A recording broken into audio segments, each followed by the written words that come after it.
আসসালামু আলাইকুম। আজকে 7 জুলাই আর্জেন্টিনার সাথে মিশরের খেলা। আমি আর্জেন্টিনার একজন অসম্ভব রকমের ভক্ত।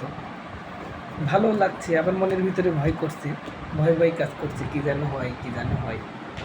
তো শুভকামনা থাকবে আমার দলের জন্য, প্রিয় টিম, যেখানে লাইফে একটা জিনিসই খুব ইমোশন কাজ করেছে, এই আর্জেন্টিনার টিমটার প্রতি। তো আমি চাইবো আমার দলটা ভালো করুক, স্পেশালি মেসি জোড়া গোল করুক, হ্যাট্রিক হলে তো কথাই নাই। তো এবার বিশ্বকাপে আমি আশা করি আর্জেন্টিনাও চ্যাম্পিয়ন হবে, ডিপেন্ডিং চ্যাম্পিয়ন। যদিও খুবই ফরচুন, মানে ভাগ্যবান বলা যায় আর কি। তাদের অপোনেন্ট টিমগুলো আসলেই সেমন হচ্ছে না। যদি বিশ্বকাপে কোনো দলকে ছোটো করা সম্ভবপর নয়ও, তা হলেও যে আসলেই তুলনামূলক নামের সেই ফোকাসটা পাচ্ছি না। তারপরে শুভকামনা থাকলো, মিশরও ভালো দল, মুসলিম কান্ট্রি সাপোর্ট করি।